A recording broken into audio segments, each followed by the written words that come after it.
Endocrine control of the reproductive cycle. All right, leave the male first so we get the idea. The male's really easy. It will take just a second. So what we're looking at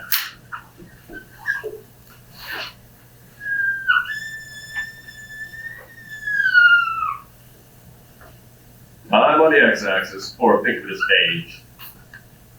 We'll go -1, 0, 1, 2, 3, 4. So let's say we'll do, I don't know, 5 years old, 10, 15, 20, 25, 30, 35, 40, 45, 50, 60, 70, 80, 90, I'm going to further than that. So bottom is just age. Note 0 is birth. I've gone back to -1, so that's before conception. And what we'll do on the y-axis is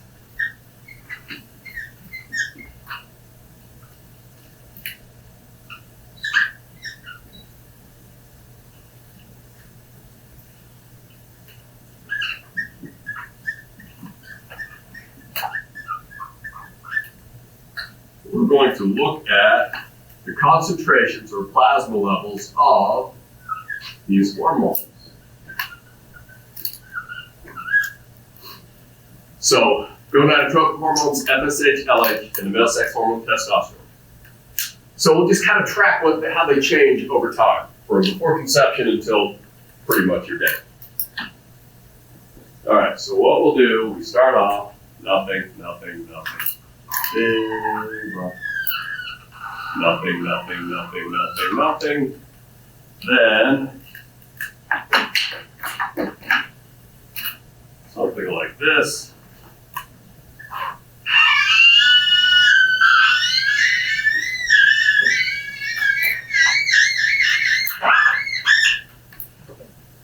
All right. Pretty straightforward in the males. What happens? Conception is back here somewhere. The only weird bit here, notice testosterone peaks. 0 is birth. So this bump in testosterone is before birth. What's that about? That's what just caused the development of all the male reproductive structures. So this is representing that prenatal surge of testosterone that causes all the male parts to actually develop. But then there's nothing. FSH, LH, testosterone levels, are low, they're not there. Until, age 10, 11, 12, 13, there's puberty.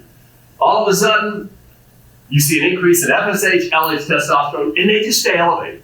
I mean, there might be some annual or daily slight cycles, but basically, all 3 hormones stay up, they stay high, they don't move, until you start getting really old, then physiological senescence kicks in and everything falls apart down there. But basically, once you reach sexual maturity, all those levels stay elevated and they just stay there for your lifespan. That's it. Males are simple. All you gotta remember is male at prenatal surge of testosterone before birth. After that, everything's quiet until puberty. When puberty hits, all those levels, FSH, LH, testosterone go up and they stay up. And that's it. That's easy. That's the male. So that's really straightforward. Make sense? Questions? So, not a big deal. Now, the female is going to be different. It's way more complicated because unlike the male, males, everything goes up and stays there. Females are cyclical. These hormone levels, once you reach sexual maturity, are going to oscillate. They go up, they go down, they go up, they go down on about a 28-day cycle. So there's a lot more moving parts. It's a little more complicated. So it's way more fun on short answer questions. So let's take a look at the female next. I'm going to use a diagram to help because there's too much going on to use my ugly stick pictures. So you should have in your textbook a diagram that looks something like this one. And let me kind of explain what it's showing you because there's lots going on. Go ahead. Make it a little bigger.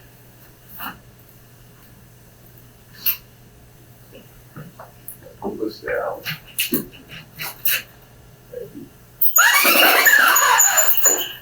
All right, got a couple boxes here. Now what happens, of course, in the female, at birth, up until puberty, we're going to be keeping track of FSH, LH, the gonadotrophic hormones. Then there's 2 female sex hormones, estrogen and progesterone. And there's a fifth we haven't talked about yet. I'll use the abbreviation HCG. So rather than just three, we're going to be keeping track of 5 different hormones. So we'll look at the plasma concentrations, pull a blood sample out, what's the concentration of all these things.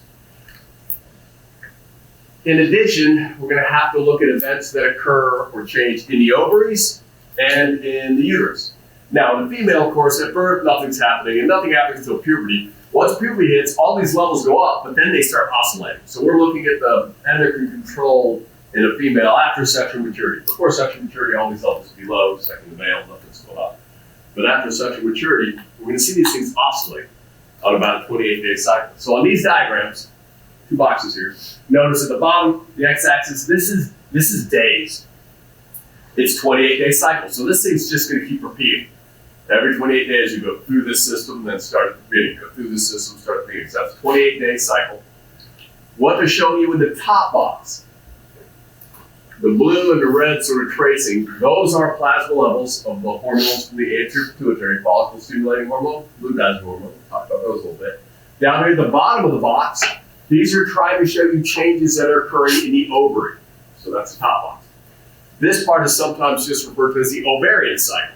They kind of separate the female system because it's complicated, so we'll do them one at a time, but they have to combine them because they're happening concurrently. Down here at the bottom, again, it's the same 28-day cycle on the x-axis. What they're showing you here, the red tracing and the green tracing, these are the plasma concentrations of estrogen and progesterone over that 28-day cycle. And down here at the bottom, this is the endometrial layer, that inner layer of the uterus. It also changes significantly over this 28-day cycle. So the way I'll look at this initially, I'm going to go over the top box first. We'll look at it in isolation, keep it all simple. Once we've done that, we'll start looking at the bottom box, but then we'll have to these things are happening at the same time. They're all related, so you can't really look at them in isolation. We'll start it that way because it keeps things a little bit easier. I think that's sort of the plan. All right, look at the top first. All right, day 1 is basically here and here. It repeats. There's day one. It would wrap around. You can start anywhere. This is a cycle, so the timing, it's kind of arbitrary where you start. Well, let's start right here, which is basically the same spot as right here. We could call it day 1. Now, what you notice, these scales are relative. They're not actually giving you the concentration of estrogen or progesterone in, milligrams per liter or something. They're just giving you, low, high, which is fine for us. But what you'll notice at this point here, or here, what you can see for FSH and LH, at day 1, these concentrations are about as low as they're going to get, somewhere around day 28-1. That's about as low as you get. So day 28, FSH, LH are low. If you look in the ovary, these things represent that follicle we looked at a bit in lab. That's representing what is basically a primordial follicle. So on day 1, FSH, LH levels are low. The follicles are all, consider them all primordial follicles. There can be some overlap, but we'll consider them all primordial follicles. Then you notice what happens as we move from day 1 forward. Plasma levels of FSH as well as LH go up. Now we already know what FSH does, and that's what this blue arrow indicates. As the FSH levels increase, what's that going to do to the follicle? Well, that's what makes it grow and mature, go from a primordial to a primary, secondary, mature. So as FSH levels go up, if you look at the ovary, you start to see some of these follicles getting bigger and bigger and bigger. So the first part of this box, kind of the first, 13 days or so, they sometimes call it the follicular phase, because most of what's happening in the ovaries, you're seeing changes in the follicle. Now, one thing to note here that's a little odd, it's not a big deal. Do you notice how the FSH levels go up? And then, does it look like they go back down here? That's what they're trying to indicate. It's not a big deal, but here's what happens. When a female human ovulates, how many oocytes do you want ovulated at once? Typically 1. Our uterus really is only set up to handle 1 developing embryo, maybe 2. We're not cats or something like that, where they have these weird uterus with all these horns in it that can accommodate, 15 developing embryos. We got 1 or 2. That's what it's, sort of evolved to handle. The problem is when FSH is released, you don't get 1 follicle growing. You can get multiple follicles responding to the hormone. So you'll have a bunch. By the time you get to the point where ovulation occurs, you don't want a bunch of oocytes ovulating. It's not going to, cause a successful pregnancy. So this drop here, what happens as the follicles get bigger and bigger because they're stimulated by FSH, this is basically an example of upregulation. As the follicle gets bigger, it starts to produce more receptors for FSH, making them more sensitive. So the biggest follicles have a whole lot of receptors for FSH. As the FSH levels start to drop, the less developed follicles don't have enough receptors. They stop responding, they degenerate. So this is kind of a mechanism to ensure that you don't get 16 follicles ovulating at the same time. As that FSH level drops, only the largest follicles can still respond to the lower levels of FSH. The rest of them stop responding and degenerate. So it's going to limit the number of follicles that will ovulate. That's why, when you see those folks that have like octuplets or something, that's not normal. That's usually because of fertility aids, in vitro fertilization, that sort of thing.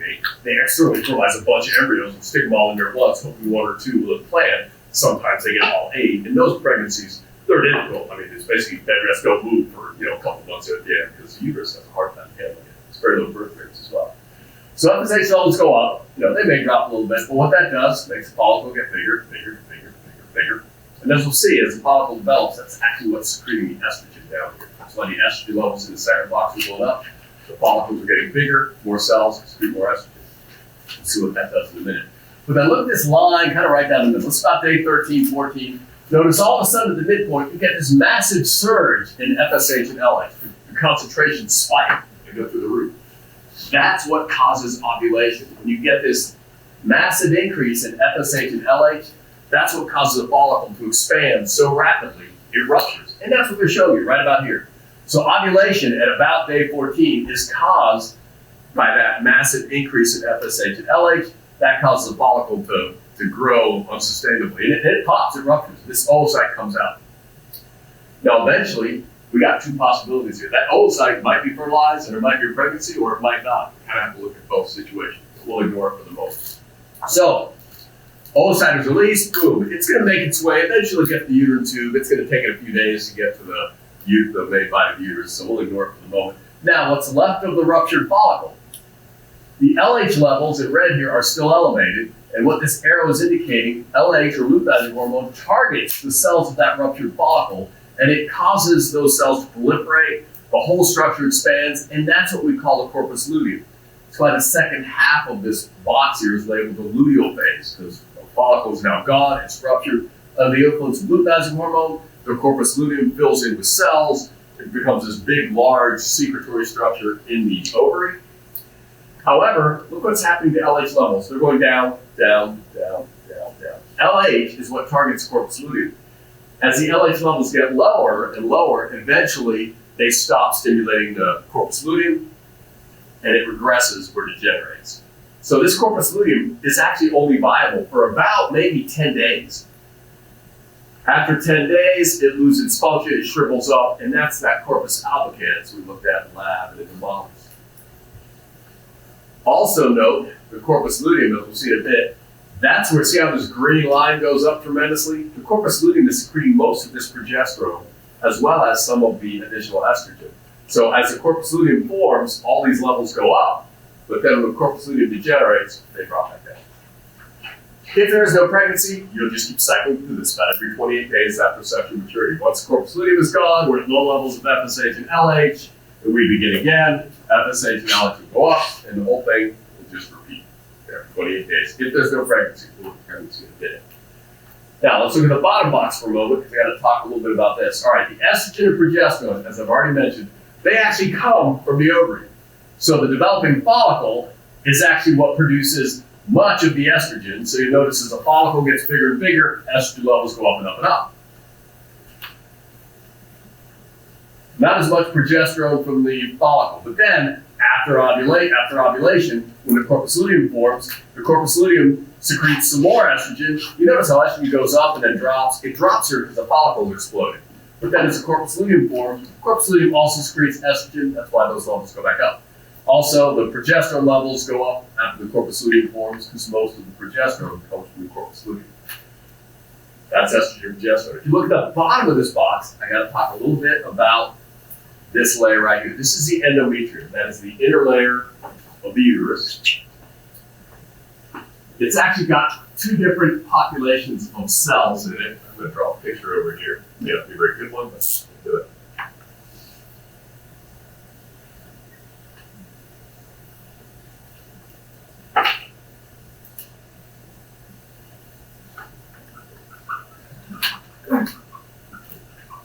Right, so this represents the endometrium. And as you notice, the endometrium is really thin here, but then it gets really thick. The endometrium changes its characteristics over this 28-day cycle. Yes? So the inner layer of the water. I didn't hear. What was the endometrium? It's the inner layer of the uterus. Oh. You got the parametrium, myometrium lining the interior is the endometrium. This is the part that can respond to the hormones, estrogen and progesterone. And as we'll see, this is a part that's going to form the female's half of the placenta. Now, the endometrium has two layers of cells, two populations of cells. There's one, I'll kind of put it in black here. So imagine these black cells here. This is sometimes referred to as the functional layer. Oh, sorry, scratch that. That's the wrong layer. It is the basal layer. Your textbook might call it the stratum basal. It means the same thing, basal layer. These cells, kind of represented by this thin little bit right here, they're always present. The basal layer of the endometrium does not respond to the sex hormones much. It's always present, it's always there, it's very thin, it's kind of boring. The other layer, which I've represented as these little clusters of red cells and these little depressions, this is the functional layer. So this represents, you might see in your textbook called stratum functionalis, but it just means functional layer. The functional cells are very sensitive to estrogen and progesterone levels. In the presence of estrogen and progesterone, they basically grow tremendously. So if we start off looking at this uterus down here, again, you've got the days, day one is over here, day one is over here. Let's just start right here about day two. So I'm right here. This is when the endometrium is its thinnest. Yes? It's very sensitive to Estrogen and progesterone, the sex hormone. So at day two, it's about what I've drawn here. What you have is a basal layer, and there's some little depressions in it that have some small pockets of functional cells, and that's it. So it's really, really thin at this point right here, about day two or so, 2 or 3. Really thin. Now what happens, if you secrete estrogen and progesterone, again, if you look at the timing here, as that follicle is developing, estrogen levels are going up. Estrogen targets the cells of the endometrium, particularly the functional layer, and what it does, it makes those cells proliferate tremendously. They start to grow and multiply. Kind of what they're showing you here. Start off really thin, but under the influence of this increasing estrogen, it gets thicker, endometrium gets thicker, endometrium gets thicker. It's really thick. What's happening here, you're prepping that endometrial layer to receive a fertilized egg and support a developing embryo and fetus. That's why it's proliferating. So estrogen, as estrogen levels increase, the functional layer gets thicker and thicker and thicker. That's illustrated here, because estrogen levels are going up and up, thicker and thicker and thicker. Now at this midpoint, roughly day 14, after ovulation occurs, you do notice there's a slight drop in estrogen levels. That's because the follicle's been damaged. But very rapidly, the follicle fills in with cells under the influence of LH. It starts secreting more estrogen, as well as a lot of progesterone. Again, progesterone, just like estrogen, also targets the endometrium, and it gets thicker and thicker and thicker, and it actually even becomes secretory. What they're showing you here, these are endometrial glands here, uterine glands. Also, progesterone causes the vasculature to increase. What they're showing you, see it's kind of blackish looking blobs in here. The blood vessels grow tremendously, and they actually kind of fuse and make big pools filled with blood. So all of this kind of blackish here is maternal blood, but the blood vessels are so numerous in there, you get these large sinuses with blood flowing through them. So very good blood supply, very well perfused, they would say. So that's estrogen and progesterone. So it gets thicker and thicker and thicker. Now, if you look at the cycle, we can start here. Day one's over here on this one, so weird. But notice at this point right here, you can see estrogen and progesterone have basically they're dropping to the lowest point, right? If there is no estrogen and progesterone, this endometrium, which is very thick, is dependent on estrogen and progesterone. If estrogen and progesterone levels drop, you can no longer hormonally control this endometrial layer. Those cells die, they slough off and release. This is what causes the menstrual flow. So as estrogen and progesterone levels drop, what they're showing you here, all this kind of gnarly looking stuff here, as the estrogen and progesterone levels drop, these cells are literally lysing, sloughing off. All of this stuff is going to flush out as the menstrual flow. We come back over here, same thing. Low levels of estrogen and progesterone. Then endometrium sort of degenerates to its thinnest form. It's really thin, just the basal layer and a few functional cells scattered in. That's where we get to about day 3. But again, at day 3, because of what's happening in the ovaries, now estrogen levels are rising, progesterone goes up a little bit, so the endometrium proliferates, gets really thick. Then ovulation occurs, corpus luteum forms, more estrogen, a lot more progesterone, so the endometrium proliferates more and more, gets really vascularized, gets glandular. But then when that corpus luteum degenerates, that's what's producing the estrogen and progesterone now. So when that degenerates, loses its function, estrogen and progesterone levels drop, menstruation occurs. And that'll just repeat every 28 days if there's no pregnancy. Let's kind of look at it at the same time because that's really what's going on. It's the same thing. Kind of put together. So if you start at day 1, or kind of arbitrarily calling day 1, it's close to the beginning of the line here. You notice LH and FSH levels are low. We'll call all the follicles primordial at this point. And estrogen progesterone levels are low, so the endometrium is in the process of sloughing off, menstruation is occurring. As we move forward, FSH and LH levels go up. The FSH targets the follicle. It begins to go through that developmental process, the primary, secondary, mature.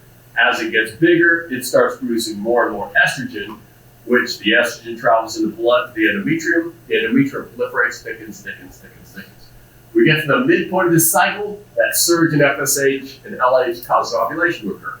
Now let's assume initially there's no pregnancy. So this oocyte is released, no big deal, it's going to make its way down the uterine tubes. The LH is still elevated enough to cause the ruptured follicle to develop into a corpus luteum, which secretes some additional estrogen, a lot more progesterone, which in turn targets the endometrium, makes it get thicker and thicker, proliferates a lot, gets very vascular, glandular, and everything is as thick as it's going to get. Then, after about 10 days, the corpus luteum loses its function because LH levels have dropped too low. As the corpus luteum regresses, or involutes they might call it, it stops secreting estrogen and progesterone, so those levels drop. And that causes the endometrial layer to slough off, and you're back where you started. So if there's no pregnancy, this would just repeat about every 28 days. Now, a couple things to note, real quick. Primates are the only mammals that menstruate. Your other mammals do not. Dogs don't menstruate, deer don't menstruate. All mammals go through basically the same cycle. The timing is completely different. They go through the same cycle, but often you'll hear it called an estrous cycle or something in other mammals. They have the same process occurring, but many other mammals, the endometrium layer doesn't get as thick as it does in primates. So at the end of the cycle, if there's no pregnancy, they can actually reabsorb the endometrium. So there isn't the menstrual flow. That's stuck. Primates are stuck with that. So you said there's no pregnancy, the process of born. Just keep repeating. No pregnancy, everything sloughs off. You start at the beginning, go again. Every 28 days, just keep going if there's no pregnancy. So that was the name of the process. Menstrual cycle. All right, now let's see what happens when there's pregnancy. There's a couple of different things that happen. All right, start the same as we did before. About day 1, FSH, LH levels are low, all the follicles are primordial, estrogen, progesterone levels are low, the endometrium is in the process of being sloughed off. Now, as we go from day 1 to about day 14, FSH, LH levels go up. Again, you get the follicle growing and developing. It secretes progesterone and estrogen, mainly estrogen. Estrogen levels go up. They target the endometrium. It gets thicker and thicker and thicker. You hit the midpoint of this cycle, ovulation occurs, and now there's some sperm release. So this oocyte makes its way to the uterine tube, gets fertilized pretty quickly, about the first third of the uterine tube. It's going to take it several days, maybe about 4 or 5, to make it to the uterus. This is the main body of the uterus, by the way. So let's say, well, sperm comes in here. Yeah, not quite here, but somewhere here. Fertilize that egg. We can ignore it for a few days because it's not going to be anywhere but going to the uterine tube. Corpus luteum will still form. Estrogen, progesterone levels rise. Endometrium gets thicker and thicker and thicker. After about 14 somewhere around here, that fertilized egg is going to make it right here. That's actually what implants. That outer layer of cells, what we call the trophoblast in lab, those are actually going to grow aggressively down into the endometrium. Again, that growth of the blastocyst, that's the blastocyst stage, that's what reaches the endometrium at this point.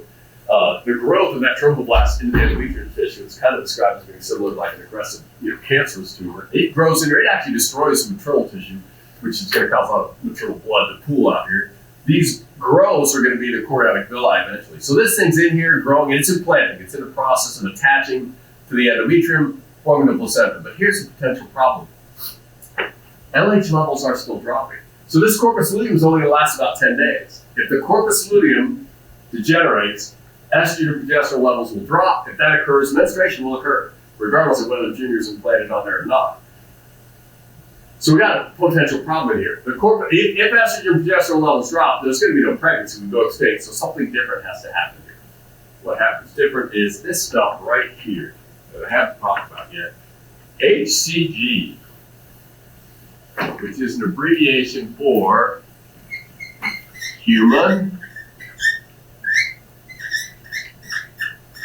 chorionic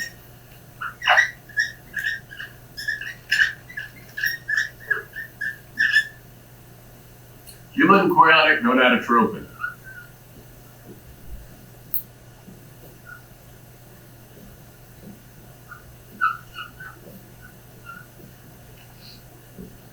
All right.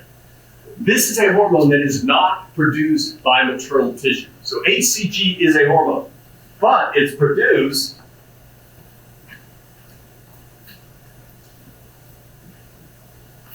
by the implanted embryo. This is where it comes from.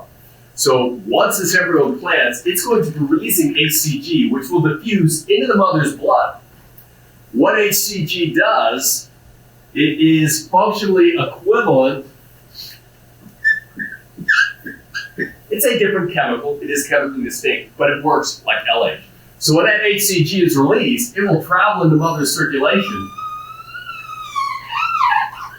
It will target the corpus luteum and do the same thing that LH does. So even though at this point LH levels are starting to drop, it doesn't matter. If there's an implanted embryo, that implanted embryo will be releasing human chorionic gonadotropin, that HCG, which will maintain the corpus luteum for about 6 months. So if there's an implanted embryo, it's going to be releasing HCG for 6 months, which will keep the corpus luteum functioning, which means the corpus luteum will keep secreting estrogen and progesterone, so these levels will remain elevated, and there will be no menstruation, so there will be, hopefully, a successful pregnancy.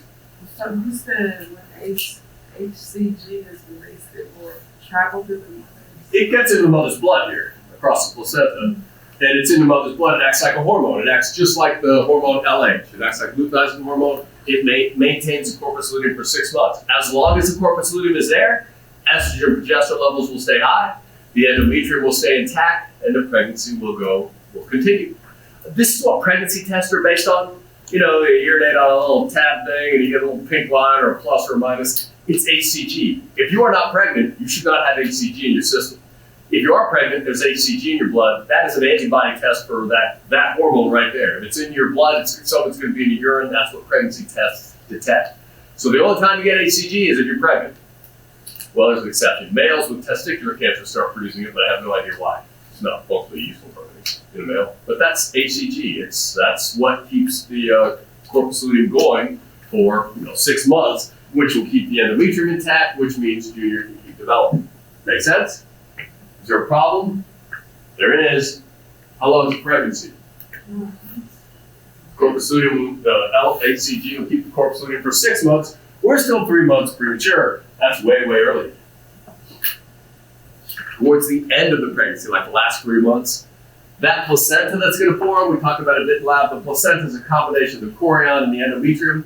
That develops after 6 months to the point where it also is an endocrine structure. The last few months of pregnancy, the placenta itself is secreting estrogen and progesterone. So it doesn't matter what the corpus luteum does the last 3 months, it can disappear. The placenta itself is an endocrine structure. It secretes the estrogen and progesterone to maintain the pregnancy for the last 3 months or so. Let's see. So I've got something.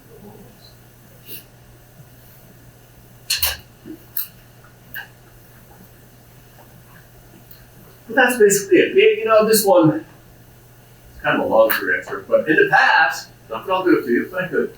I think I asked a short answer question with something like, explain the endocrine control of the female reproductive system. In your answer, explain, you know, the change in plasma levels of FSH, LH, estrogen, progesterone, and HCG, and changes that occur in the ovaries and the endometrium or the uterus. That would be a short answer. It's kind of a long answer question, but I had done it. So could ask it that way, because it's kind of neat. There's lots of stuff going on. This is also, of course, where your birth control pills kick in. They have an impact on this negative feedback system, so they actually can block ovulation.